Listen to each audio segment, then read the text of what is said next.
You know, uh, it's funny how we approach finding a professional for, like, most things in our lives. Think about hiring a mechanic to fix your car's transmission. Right. You walk into that garage with a purely transactional mindset. You aren't, evaluating whether you and the mechanic share similar hobbies or if they deeply understand your lived experience or if you just naturally vibe with their communication style. Yeah, you don't really care about any of that. Exactly. The only question that matters is, do you have the technical proficiency to fix my car?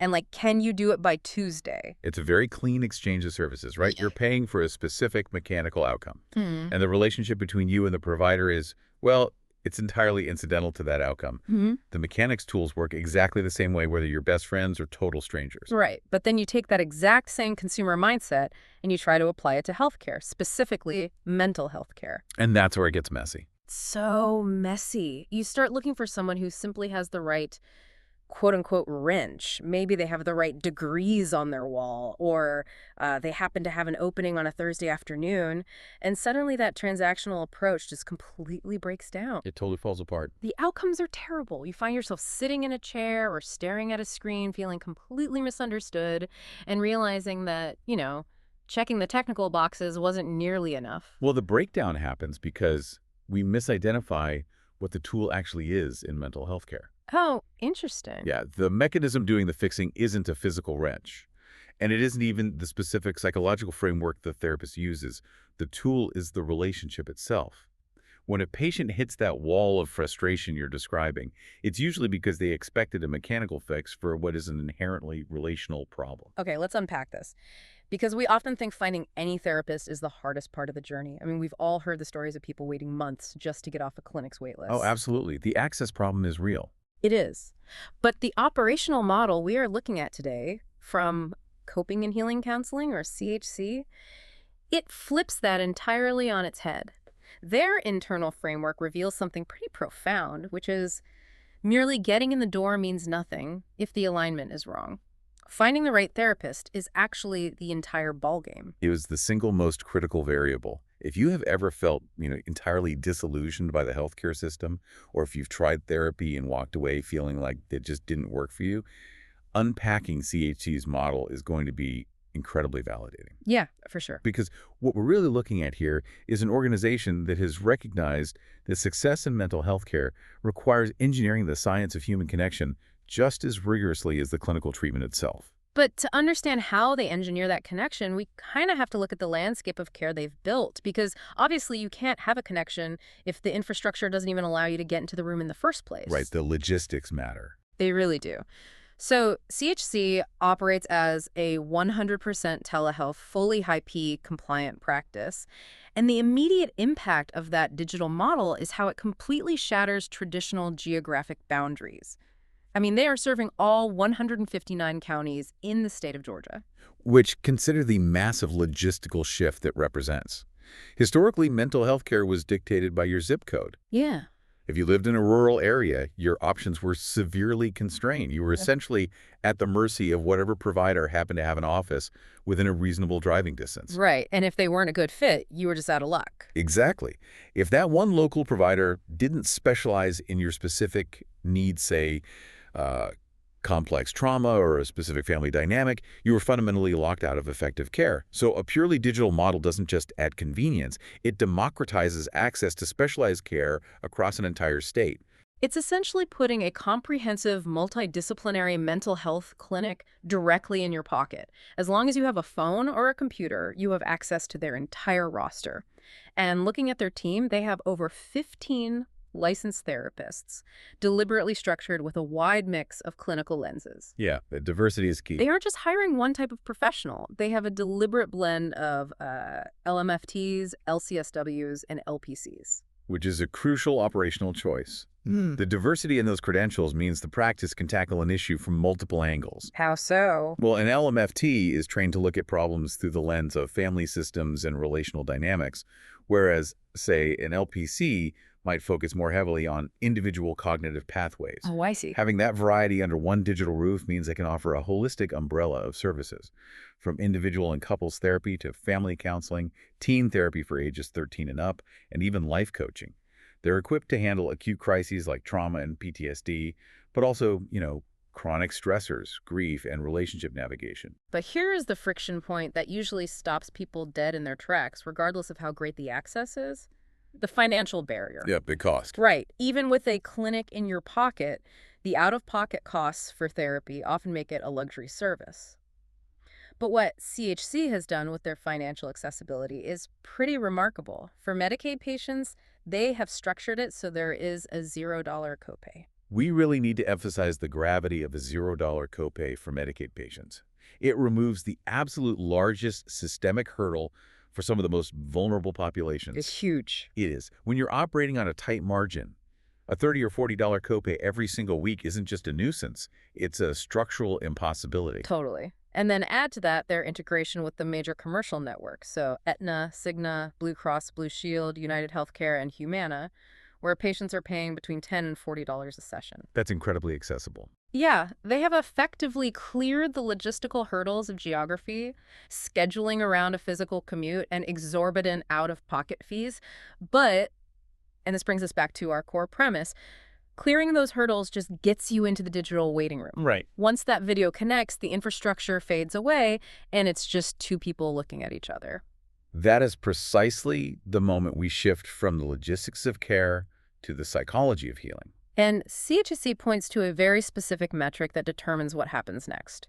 It's a foundational concept called the therapeutic alliance. Yes. The therapeutic alliance is arguably the most researched variable in clinical psychology. At its core, it is the quality of the collaborative bond between the client and the clinician. Okay. It's questions like, do you feel a sense of psychological safety? Do you trust this person's competence? Are you mutually aligned on the goals and the tasks of your treatment? So this is where I have to push back, though. What does this all mean? Because I am struggling with this concept a little bit. Okay, let's hear it. If I have a complex physical issue, say, I need spinal surgery, I want the most ruthless, technically proficient surgeon on the planet. I don't care if we have nothing in common. I don't care if they're completely unapproachable or if we lack a bond. I just want their unmatched technical skill. Right. So why is the human mind the only place where that logic completely falls apart? Are we really saying that feeling a good connection actually matters more than the specific evidence-based techniques a therapist spent years mastering? What's fascinating here is that you're falling into the exact trap of the mechanical mindset we discussed earlier. A wrench analogy. Exactly. You are viewing the mind as a passive object waiting to be operated on. But the mind is highly active, and its primary function is to protect you. Think of the therapeutic alliance not as a warm, fuzzy feeling, but as the psychological equivalent of anesthesia. Oh, wow. Okay, I'm listening. The alliance is the anesthesia. Yes, you can have the sharpest scalpel in the world, which, in therapy, might be highly technical modalities like EMDR for trauma or dialectical behavior therapy. Those are powerful, scientifically backed interventions. But if the patient isn't anesthetized, if their psychological defense mechanisms are wide awake and on high alert, they're going to fight the surgery. That makes so much sense. If there is no trust, the brain will literally not allow access to the most painful, sensitive memories or the deeply entrenched behavioral patterns that need to be addressed. The technical modality is useless if the patient's neurological defenses are blocking it. That reframes it entirely. The clinical technique can't bypass the brain's security system. Only trust can do that. Exactly. Because if I don't feel entirely safe, I'm going to unconsciously withhold information or, I don't know, I'm going to perform for the therapist instead of actually doing the work. Precisely. In therapy, the patient is required to be an active participant in their own surgery. The therapeutic alliance is the mechanism that lowers the defenses and creates the necessary condition for vulnerability. Without it, you are just two people having a polite conversation that goes nowhere. Which makes total sense of the data CHC relies on. Because if this therapeutic alliance is the ultimate gatekeeper to healing, you cannot leave it up to chance. No, you can't. You can't just cross your fingers, throw a random patient and a random therapist into a Zoom room, and hope they magically achieve a state of deep psychological safety. Leaving it to chance is exactly why so many people drop out of therapy after 2 sessions. CHC addresses this by operationalizing the search for the alliance. They don't just assign you to whoever has an empty slot on Tuesday at 4 p.m. Right. They use a highly structured matching protocol at intake. It's built on 4 distinct pillars to actively engineer that perfect match before the video call even begins. Let's dig into how they actually build this alliance. So, Pillar 1 is presenting concern and clinical specialty. This is the baseline technical requirement. We are pairing the specific pathology with the specific skill set.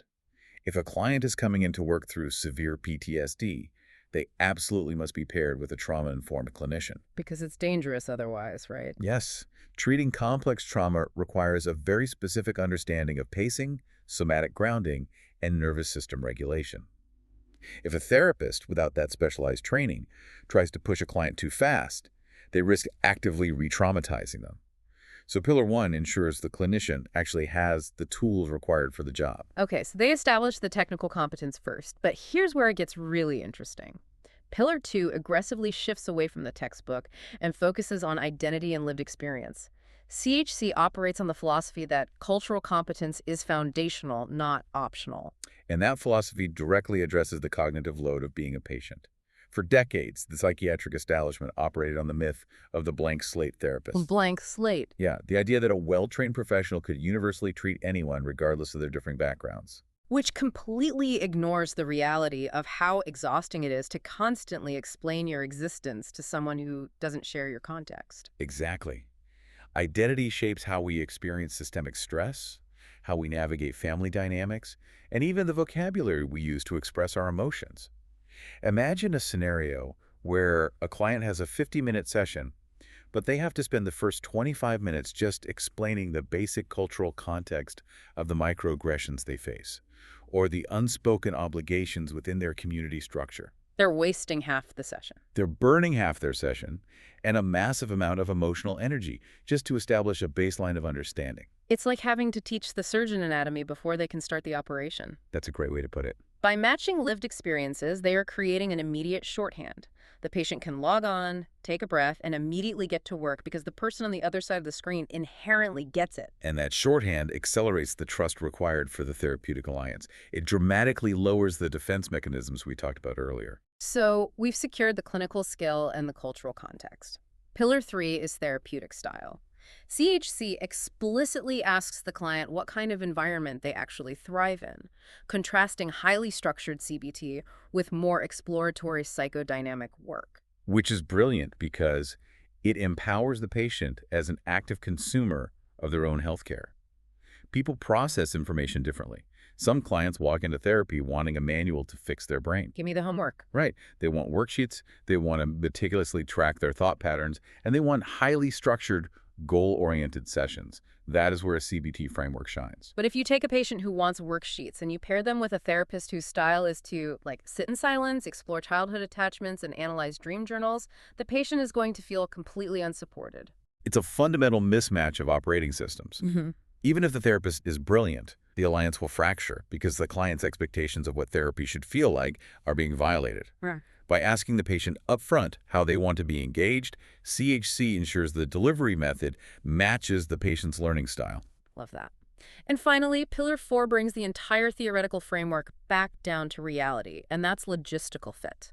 This is the practical alignment of schedules, session cadence, and the very real constraints of everyday life. We cannot ignore the impact of logistics on the nervous system. Oh, for sure. Traffic alone. Right. If the process of attending therapy is inherently stressful, if you're constantly battling traffic to get to an office or scrambling to find childcare every Tuesday afternoon, your sympathetic nervous system is activated before you even begin the session. By leveraging telehealth and matching schedules perfectly, you remove the logistical friction that so often derails long-term care. So CHC takes the specific clinical needs, the lived experience, the preferred communication style, and the schedule, and they engineer what should be a mathematically perfect match. In theory, yes. It's a completely multidimensional approach. But, human beings are messy. We're incredibly unpredictable. You can look perfect on paper, pass all 4 pillars with flying colors, log into the session, and the vibe is just incredibly off. What happens when this perfectly engineered protocol still fails in practice? Well, a robust healthcare model has to account for the unpredictable variables of human chemistry. A failure to connect isn't a failure of the patient, it's just a statistical reality. And CHC builds a very explicit safety net for that exact scenario. If the initial match isn't clicking within the first 2 to 3 sessions, they will rematch the client at absolutely no cost. That is so important. But let's look at the human behavior side of this. Telling a mental health professional, hey, your personality is really grating on me, I want to see your colleague instead, is an agonizing conversation for most people. Oh, it's awful. The vast majority of patients would rather just ghost the clinic entirely, block the phone number, and abandon their mental health journey just to avoid that awkwardness. If we connect this to the bigger picture, ghosting is the default human response to therapeutic friction. What CHC is doing with this explicit 2 to 3 session rematch policy is brilliantly normalizing the shopping process. How does that change the dynamic for the patient? By declaring up front, before the first session even starts, we expect you to evaluate this fit, and we will rematch you for free if it's not perfect, they're completely removing the guilt. They're telling the patient that having personal preferences is not a failure. It turns the awkward search for a connection into a built-in, expected feature of the clinical journey. The patient doesn't have to carry the burden of a confrontation. The system is already designed to catch them and pivot. It radically lowers the stakes of those initial sessions. You aren't locked into a marriage, you are just testing the alignment. And this entire philosophy culminates in an equation CHC uses, which essentially acts as the thesis statement for everything we've discussed today. The equation is fit drives adherence, and adherence drives outcomes. It's an elegant chain reaction that maps the entire clinical journey. The first link is fit. That is the therapeutic alliance, actively engineered by the 4 pillars and protected by the rematch policy. When you achieve that fit, you feel deeply understood, respected, and psychologically safe. And because you feel safe, you don't look for excuses to avoid your appointments. Precisely. That is the second link, adherence. In medical terms, adherence simply means sticking to the prescribed treatment plan. In therapy, adherence means you actually log on for your sessions, you do the difficult emotional processing between appointments, you don't conveniently forget your appointment because the thought of talking to your therapist exhausts you, you consistently show up to do the work. And when you continuously show up and do the work alongside a professional you inherently trust, you inevitably reach the final link in the chain. Outcomes, meaning symptom reduction, better emotional regulation, and improved relational dynamics. The clinical outcome is entirely dependent on the adherence, and the adherence is completely impossible without the initial fit. It takes this historically murky, subjective concept of human connection and maps it out mathematically as the undisputed engine of clinical healthcare. It's a brilliant way to operationalize empathy. That really is. Well, we have covered some serious ground on this deep dive. We started by examining how a purely digital telehealth model completely erases the historical geographic barriers to care across Georgia. We tackled the psychological reality that the therapeutic alliance is the critical mechanism that allows clinical techniques to actually work. Right.